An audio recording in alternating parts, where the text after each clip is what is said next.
c'est de répondre au sujet de comment assurer la réussite et la pérennité des projets. Ouais. Et je crois que Voilà. c'est Tanguy qui va mener le débat. Alors, on va essayer de faire aussi intéressant que la présentation de Christelle avant. Donc, le but, c'est, on a parlé de beaucoup de choses aujourd'hui, de projets, de couverture fonctionnelle. On sait qu'on peut avoir les plus beaux outils du monde.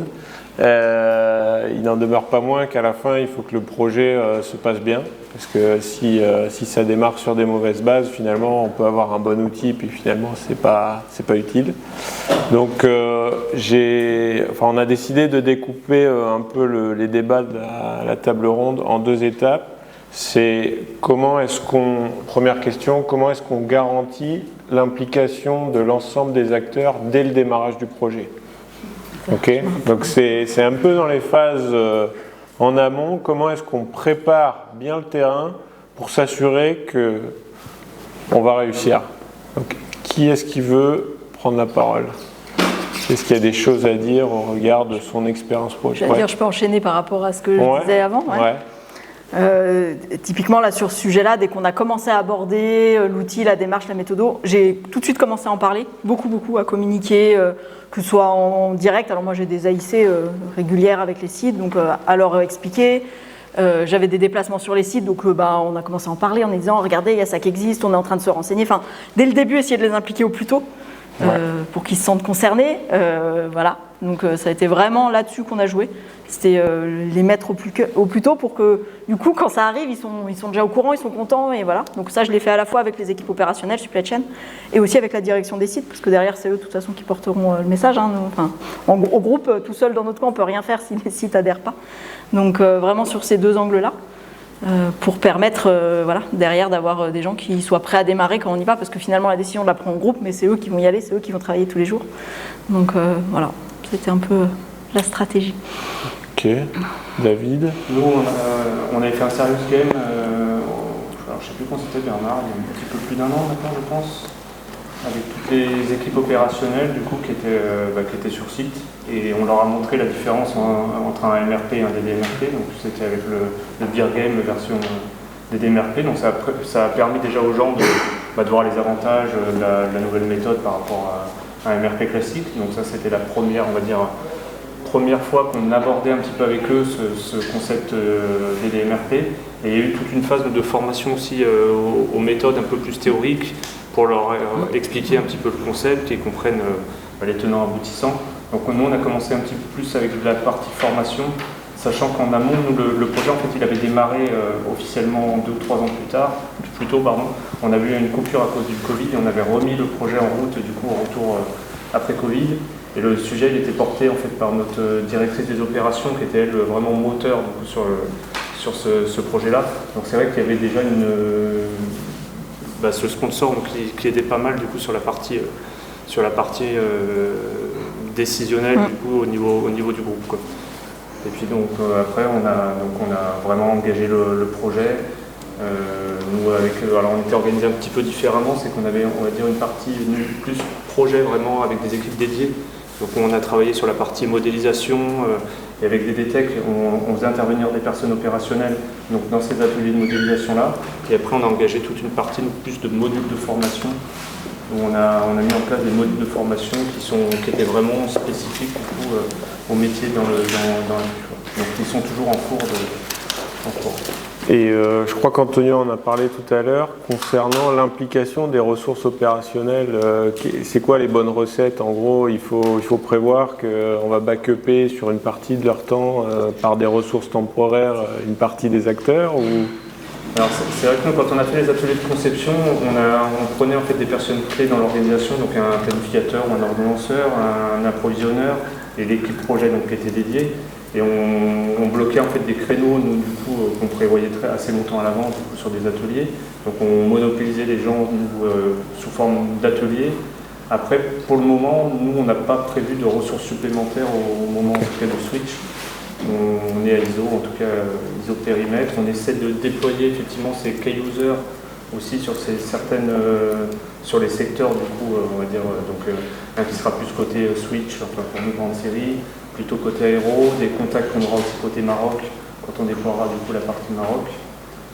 Donc voilà, c'est cette petite communauté aussi qu'on essaie de créer. Ouais, avec le vivier là, dont on parlait. Des utilisateurs vraiment plus experts, du coup, et puis après des utilisateurs qui seront peut-être un petit peu moins experts, mais qui seront quand même assez forts sur chacun des sites. Ok.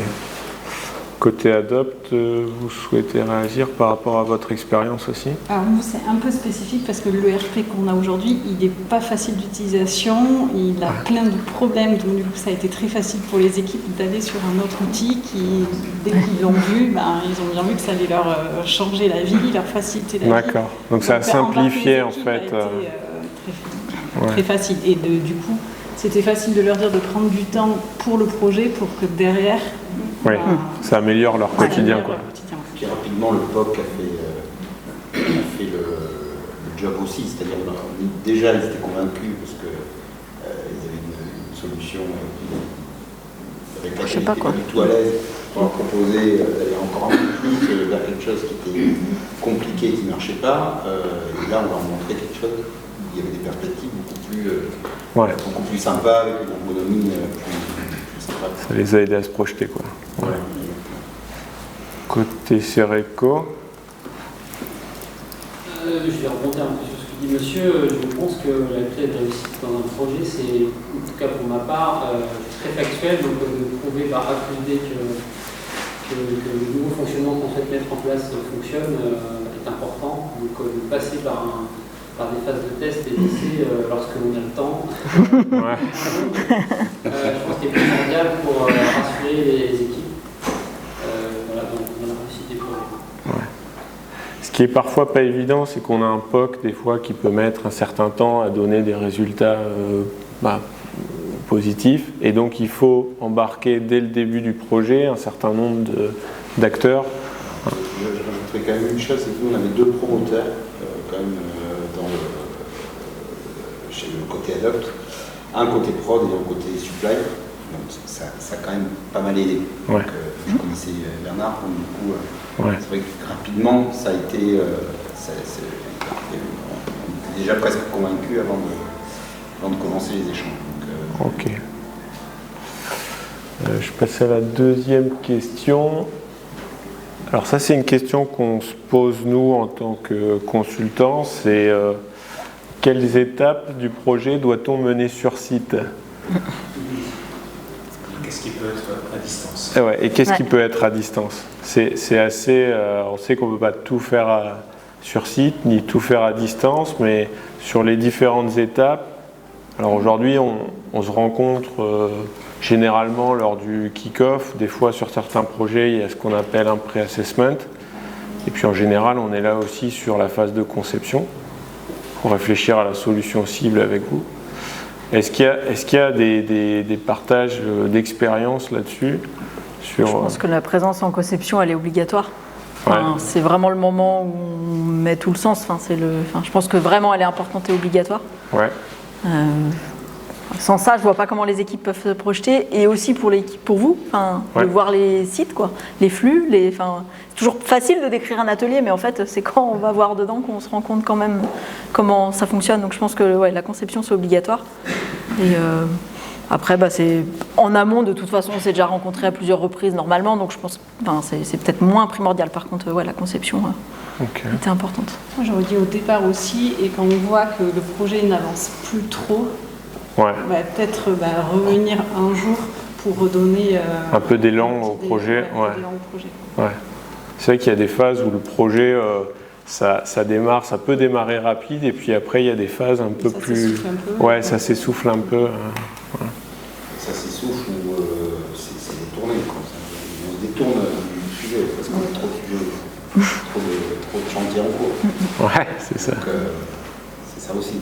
C'est sûr que l'actualité fait que. C'est sûr que moi, ma priorité, elle est unique. Je suis mono-axée depuis 3 mois et je le suis encore pour 6 mois. C'est l'avantage, c'est que du coup, rien n'est aussi prioritaire que ça. Donc, il y a moins le. J'ai pas le choix, quoi. C'est pas tout à fait vrai, parce que l'équipe informatique est partie sur un autre. C'est vrai. Côté informatique, je gère les intervenants. C'est vrai. Les priorités de la direction générale, etc. C'est vrai. Mais côté supply, pour le coup, c'est notre sujet de l'année. Et tous les autres qu'on s'était mis, on les a écartés. On a dit, on verra ça après. Côté Crouzet, le mix était bon, ouais. On avait fait la même chose, on avait commencé par la partie leur formation, effectivement, qui avait été fait sur site. La partie, tous les premiers ateliers de conception ont été faits sur site aussi. Et après, on a fait beaucoup de choses, effectivement, en Teams ou à distance. Après, on a remis de temps en temps des petites périodes où, avec des rencontres aussi, on a remis des ateliers. Mais c'est vrai qu'on a plutôt fait au début en présentiel, du coup, avec Bernard et Cécile. Après, toute une phase où on était plus à distance. Et effectivement, ça fonctionnait aussi plutôt bien sur ce qu'on a fait à distance. Pas eu les formations, je pense qu'effectivement, c'est bien qu'on soit dans la même salle. Ouais. Que ça soit pas fait du coup à distance. On a fait le Serious Game là, qui était un peu en mode un peu hybride, où du coup il y avait Bernard et Cécile qui étaient à distance et les gens ils étaient tous regroupés dans la même salle. Là je pense que c'était un petit peu limite, ça aurait été mieux quand même qu'on soit tous dans la même salle. C'était donc voilà, entre les problèmes techniques qu'on pouvait avoir à distance, moi qui devais gérer les gens, ils étaient une bonne trentaine dans la salle. Donc c'était un peu compliqué. Ouais, à distance, ça marche. Sur site, ça marche. Hybride, entre une salle et à distance, c'est ce que j'allais dire, les formations, nous, on les a toutes faites à distance parce que pour le coup, c'est compliqué de rassembler les sites. Nous, quand on est par process, on y arrive à peu près. Mais en fait, moi, rassembler les sites, c'est compliqué. Donc on a fait toutes les formations à distance. Les Serious Games, on l'a fait à distance. Puis ça fonctionne. Ouais. En fait, on est aussi très habitués dans notre structure à travailler à distance parce que de toute façon, tous les sites sont loin. Donc c'est rentré un peu dans les mœurs, quoi. Mais pour la conception, là, je crois qu'il n'y a pas le choix, par contre. Ouais. Pierre, ton retour, toi, sur le projet Cereco, là-dessus? Je pense que ça dépend aussi de la nature de l'échange qu'on doit avoir. Par exemple, tout ce qui est échange d'informations, reporting, suivi, ça peut se faire à distance parce qu'on discute tranquillement. Par contre, je suis tout à fait d'accord, la partie conception, on gribouille, on fait des schémas, on rebondit, c'est très vivant et ça, il faut que ce soit en présentiel parce que ça permet d'échanger beaucoup plus facilement. Donc pour moi, c'est pas forcément telle activité ou telle activité qui doit être en présentiel ou à distance, c'est comment est-ce que les échanges y sont? Est-ce qu'ils sont plutôt calmes, tranquilles, posés? Bon, à distance ça marche. Ou est-ce qu'au contraire il y a beaucoup d'émulation est-ce que ça va être un échange très vivant, très riche? Dans ce cas, il faut en physique. Donc la conception, ça sur ici. Après le reste, Ok. Alors il y a une dernière question. Ça c'est un sujet, parce que là on a parlé du projet et faire en sorte que ça se passe bien. Ensuite on se projette à horizon 5-6 ans et on se dit comment est-ce qu'on fait en sorte dans l'entreprise, et peut-être nous côté Diditech aussi, d'avoir que le sujet soit pérenne, c'est-à-dire qu'il continue de vivre avec éventuellement des process qui sont en place, un partage des compétences. On sait qu'il y a des mobilités entre-temps, donc des gens qui ont participé au projet qui vont évoluer vers d'autres fonctions. Est-ce que quelqu'un a une bonne recette à partager à ce niveau-là? Peut-être des outils collaboratifs, peut-être partage d'expérience, des wikis, des choses comme ça, peut-être pour communauté. Moi, je suis vraiment intéressée par ce sujet-là parce que je commence à me poser ces questions, moi. Je suis en train de me dire que je ne capitalise pas assez sur ce qu'on est en train d'apprendre et que les gens, ils partent et qu'on a un turnover qui est assez fort. Et que, faut vraiment que je me les pose maintenant, ces questions. Et ça trotte un peu dans ma tête. Et c'est vrai qu'on a fait pas mal d'enregistrements des formations. Donc là, j'ai intégré une nouvelle personne. Donc déjà, je lui ai dit, commence par regarder les vidéos. C'est mieux que rien. Mais il y a un vrai sujet sur... Ouais. Est-ce que, par contre, Karine, côté Pierre Fabre, est-ce que tu souhaites réagir à cette question-là? Comment s'assurer de la bonne utilisation dans le temps?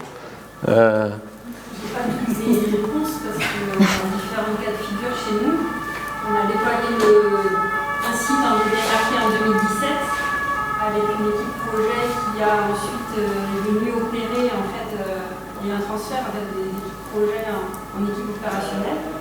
Donc on est une ligne de miel, je dirais, pendant 2 ans, parce que là, on a capitalisé à fond, et puis après, c'est la vie, les gens évoluent, changent, ont d'autres aspirations, et peut-être la douche froide que moi j'ai vécue à ce moment-là, c'est de dire, en fait, elles étaient en super maîtrise, et du coup, le regard que les autres avaient, c'était hyper simple. Donc il faut réinvestir, il faut savoir d'où on vient, en fait. Et alors, qu'est-ce qu'on fait et redonner du sens en fait. Ça se perd au fil du temps. Donc, il y a ça. Voilà. Ça, aujourd'hui, c'est sur un site opérant. Aujourd'hui, ça fonctionne parce qu'on a de bonnes bases et du coup, on opère tous les jours. Il n'y a aucune question de qualité, mais c'est plus dans la pérennité et dans le. Du coup, si on veut faire évoluer, c'est plus compliqué.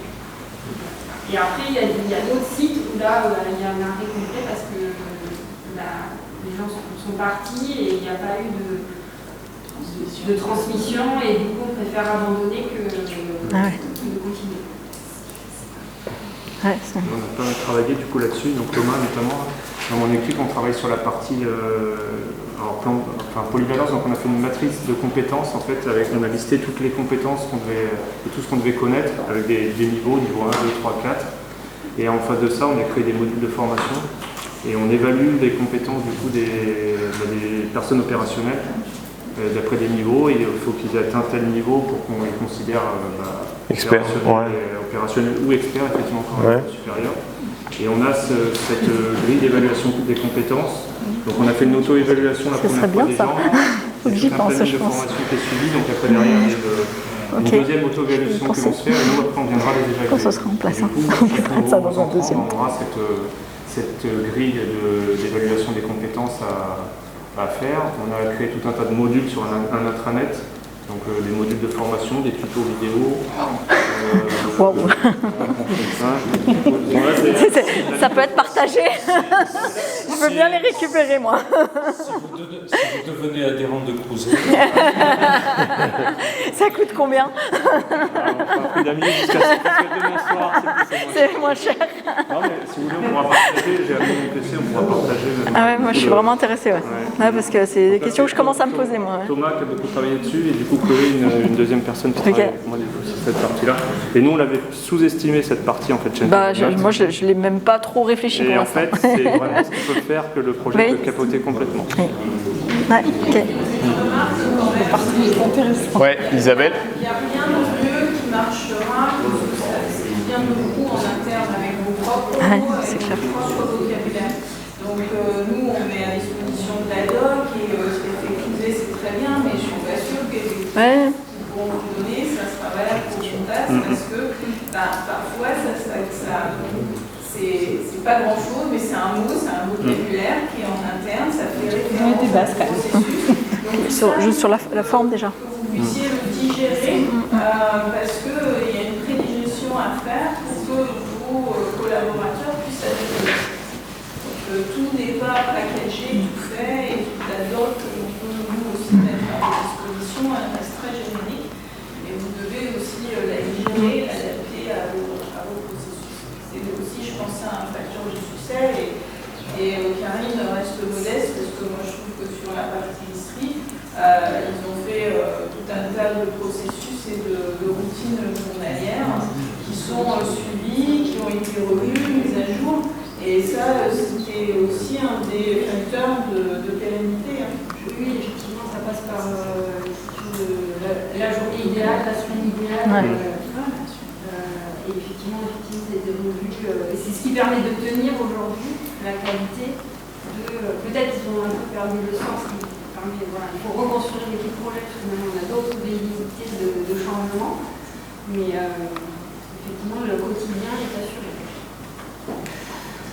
Il y a tout un sujet en complément qui est la visibilité, les revues, les rituels, les audits, parce que ça participe de la pérennité du modèle aussi. Et là, je pense qu'il y a dans toutes les entreprises d'énormes opportunités là-dessus qui ne sont pas encore bien exploitées. Alors ça fait partie des objectifs qui étaient exprimés ce matin par Étienne et Pierre, mais toute cette partie rituelle, et outillage des rituels, et vraiment ancrer le modèle dans le modèle de pilotage. C'est comme ça que ça va tenir. Pour compléter ce que dit Bernard, la question basique pour le manager, c'est quoi la couleur que tu veux faire aujourd'hui? D'accord, et en faisant ça, en fait, j'ancre un rituel différent. Est-ce qu'il y a d'autres questions? par rapport à ce sujet, que ce soit en phase de projet ou après le projet, pour pérenniser? Non? Moi, je pense qu'il y a aussi la partie des documentations. Parce que, certes, on a des informations, ouais. On a des modos, etc. Mais quand on travaille dans l'outil, on a des spécificités qui ont développé au fur et à mesure. Et donc, quand les gens parlent du poste, les connaissances partent aussi. Donc, c'est une expérience qu'on a eue et qu'on essaie de s'arrêter, pas perdre du temps quand il y a des nouvelles personnes qui prennent les relais. Ok. Et là, il n'y avait pas de documentation dans ce... Il y avait de documentation, mais par contre, c'est pas très spécifique parce qu'on a créé pas mal d'outils à côté pour alimenter certaines spécificités. Ouais. Et voilà, donc on a eu du mal à s'y remettre. Donc il faut bien documenter tous les changements, les mises à jour, etc. Ouais. Ok. Oui, Renaud? On a vu tout ce qui marchait et qui va très bien, c'est vraiment merveilleux. Qu'est-ce qui n'a pas marché? Dans les démarrages de projet, on a parlé du découplage, de sujets qui étaient assez compliqués. Quel est votre réflexe en fait globalement? Mais simplement, c'est pas pour ça qu'on choisira de travailler. C'est juste avoir une information en termes de risques. Quels sont les risques que vous n'aviez pas prévus, les choses que vous n'avez pas prévues, qui vous sont arrivées en pleine figure qui ont fait que ça aurait pu mettre en danger votre projet ou la manière dont les gens ont adhéré à la solution. Donc est-ce qu'il y a des choses peut-être trop larges, trop grands C'est le concept même. Au début, quand on rentre, les buffers, le fonctionnement des buffers à plusieurs endroits, comprendre vraiment comment ça marche, faire en sorte que les ordres de transfert communiquent bien avec les positions de stock à différents endroits. Et que tout ça s'éclaire dans tous les esprits, c'est pas inné, quoi. Voilà, ça demande de la participité, ça demande ça a été du visuel, ça a été des choses visuelles, des discussions, jusqu'à un jour où voilà, on dit ah mais c'est bien sûr, mais bon, avant ça, c'est pas... Il y a de l'appropriation du concept. Avant de vraiment comprendre, plusieurs fois on dit oui c'est bon, j'ai compris, puis voilà, puis après il y a Thomas qui dit oui mais il y a ça, ah d'accord, mais ça y est maintenant j'ai compris. Non mais en fait j'ai toujours pas compris, puis bon, sur un moment, il y a un beau jour où on comprend vraiment. Moi, je dirais la fiabilisation des data aussi. Moi, j'allais parler des interfaces et des data. Alors ça, on a beau en avoir conscience et connaissance, hein, on identifie toujours le sujet des data comme un sujet essentiel. Hein. Malgré tout, on se prend quand même ça de plein fouet.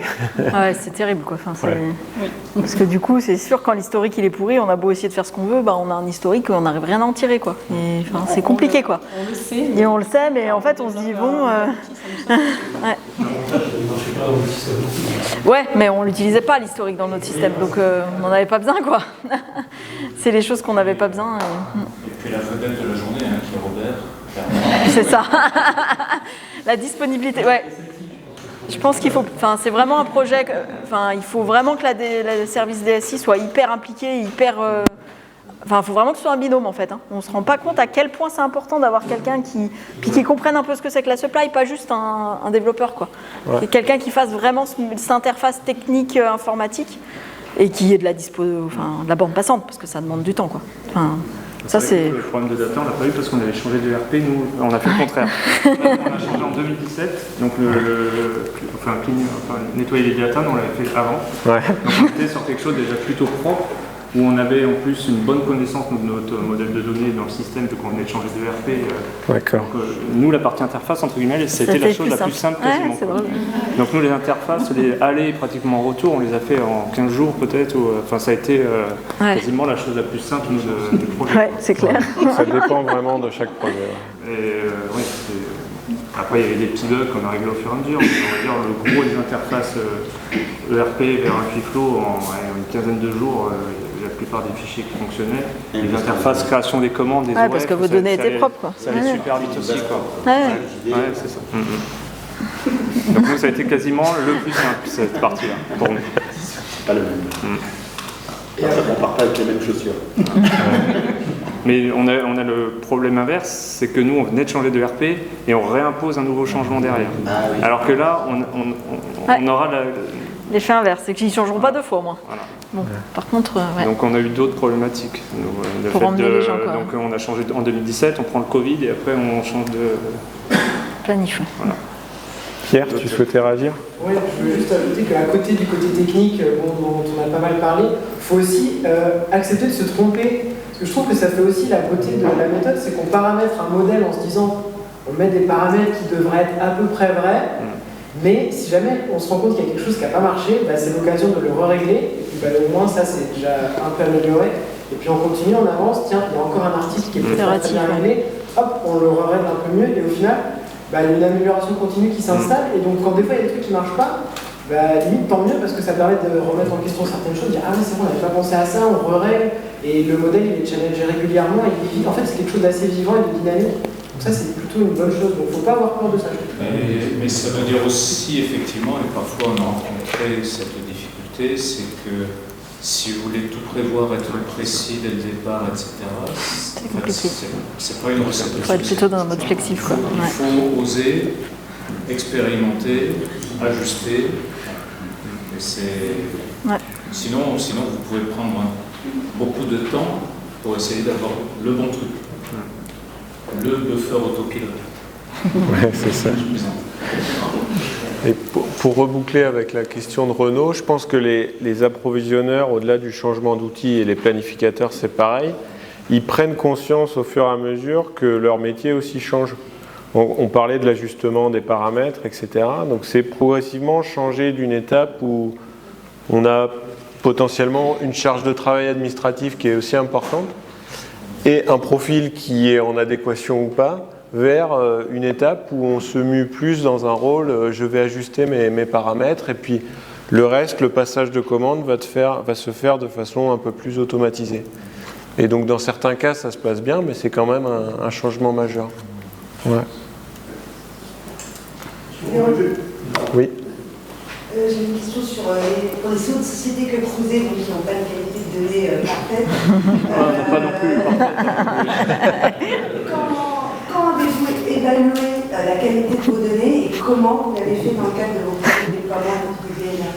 Je ne dois pas être le bon exemple, c'est que moi j'ai pas eu le temps de l'évaluer, donc à un moment on a chargé et j'ai Pierre qui m'appelle en me disant t'as des trucs vraiment pourris. Et donc je me mettais dedans et j'ai corrigé, donc en mode voilà quoi, crash test, on charge. On charge et... Ouais. Un avantage de la méthode et de l'outil, c'est que les choses sautent très vite aux yeux. C'est-à-dire qu'on charge un truc, ça donne... il y avait un exemple, une fois un article, je dis à Christelle, ça donne une cible de stock de 500 milliards d'euros. Il y a peut-être un souci de prix. Ça saute aux yeux. Donc ça accélère quand même la partie de nettoyage. Je me permets de rajouter une chose, nous on a fait au fil de l'eau. Donc au fur et à mesure, effectivement, on voit les incohérences, c'est ça. les produits un peu C'est pour ça qu'il y avait été fait mieux, qu'il y a pris le temps de Par contre, ça veut dire qu'il faut que la partie technique puisse avancer au même rythme. Il faut également du temps pour ça, pour que la fois suivante, cette itération, cette bizarrerie, elle soit gommée, effacée, corrigée. Donc il faut vraiment toutes les équipes techniques, méthodes en même temps. Et les modifications sont rapides après, dès qu'on change. On voit rapidement. Bah oui, on voit tout de suite que ça assainit les données et que ça fonctionne mieux, quoi. Il faut peut-être instaurer des rituels justement pour être sûr que ces paramétrages soient bien revus régulièrement. Ah bah c'est sûr, c'est exactement. Enfin moi je me suis heurtée à des OF pas clos. J'ai dit ok, on clôture le passé, mais par contre on met le processus pour que maintenant on clôture un OF, s'il vous plaît. Voilà, mais ce genre de choses quoi.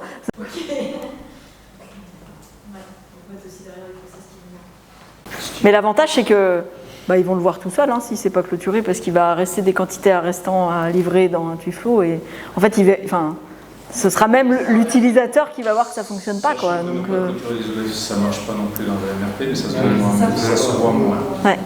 Là ça saute davantage. Je pense que ça dépend aussi de la source de données parce que si ta source de données c'est une base de données ou par exemple un fichier Excel, tu auras tendance à avoir beaucoup d'erreurs au niveau de la saisie de la donnée. Mais si tu as des sources de données en automatique qui se téléchargent des systèmes, ça change. Après, au moment où tu fais les nettoyages des données, tu fais des algorithmes. Il n'y a pas que des bonnes données, non. Non. Donc, je pense qu'il faut identifier des... L'historique, c'est compliqué. Hein. Des données et voir où tu es placé après plus tard. C'est ça qui a marché pour nous. Oui, Damien? Ouais, en complément, parce que vous n'en avez pas discuté, mais peut-être que c'est moins bien dans vos environnements. Par contre, David, je sais pas, ça doit l'être. On passe à une fréquence en fait où on va faire des choses tous les jours. Donc pour ceux qui ont des process hebdomadaires, en fait, voire pire, mensuels, en fait, tous les jours, en fait, on va faire des choses. Donc, si l'interface, en fait, l'IT, le machin, la CLJ, en fait, elle n'est pas bien calculée, on ne la change pas tout de suite. Pendant 5 jours, en fait, l'utilisateur va avoir une donnée pourrie. Et c'est juste pas admissible, en fait. Donc cette agilité, elle est absolument nécessaire aussi, en fait, avec le processus qui va revenir. Ouais. D'autres questions pour clôturer cette brochette d'experts? On a abordé plein de choses de la gestion de projet, mais pas la notion de budget au projet. Donc, donner le budget de votre projet, moi je viens d'entendre, pour vous donner une idée. Et puis surtout, est-ce que vous avez, pour ceux qui ont fini ou fait la phase première étape, est-ce que vous avez respecté le budget engagé? L'expérience que j'ai sur le RP, c'est qu'on ne respecte jamais le budget. Alors, est-ce que Christelle, tu peux comparer le budget? Non, je ne comparerai pas. Nous, c'est aussi, le budget de changement de RP, c'est un monstre. C'est un monstre inimaginable. Donc forcément, finalement, quand je suis arrivée avec mon DDMRP en disant que j'allais sécuriser les choses, ok, il y a une petite pilule à faire passer quand même, mais finalement, par rapport à ce qu'on était en train d'engloutir sur un ERP, sur un changement de RP, et avec le ROI que j'arrivais à justifier, parce que du coup, on arrive quand même avec les datas à justifier des gains, quoi. Alors, on verra si on les aura, mais en tout cas, on arrive à justifier des gains. Donc en fait, moi, ça n'a pas été très compliqué à comparer, parce qu'à côté, j'avais un monstre, quoi.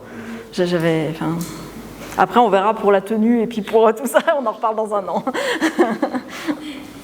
En termes de budget, effectivement, c'est pas très onéreux. Après, c'est pour ça à Bernard. C'est pas du tout ce qu'il nous a dit. Vous avez vu dans la présentation, on est parti sur un investissement d'un an et demi parce que la réduction de stock est telle, le gain aussi en rapidité d'approvisionnement aussi fait que très vite on retrouve l'investissement. Ouais. Là-dessus, il n'y a pas de mensonge. Moi, je l'ai beaucoup justifié par moi, je fais beaucoup de taxis quand ça se passe mal, la planification de taxis, avions. Et en fait, ça coûte une fortune. Donc, juste en se disant qu'on arrive à mieux planifier et qu'on arrive à réduire, je n'ai même pas dit supprimer, réduire là-dessus, on justifie assez facilement l'investissement, quoi. Surtout que moi, à côté de ça, j'avais sinon la situation inverse. C'est qu'en fait, je comparais avec la situation où je vais avoir... j'arriverai plus rien à synchroniser. Donc, j'avais le double argument, quoi. Donc, c'est pas cher, ça peut rapporter. On est lourd, alors.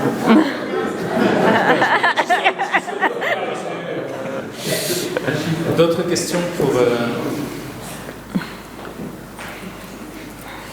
On s'arrête là? Alors, on va pas s'arrêter là. Non. On va quand même vous remercier.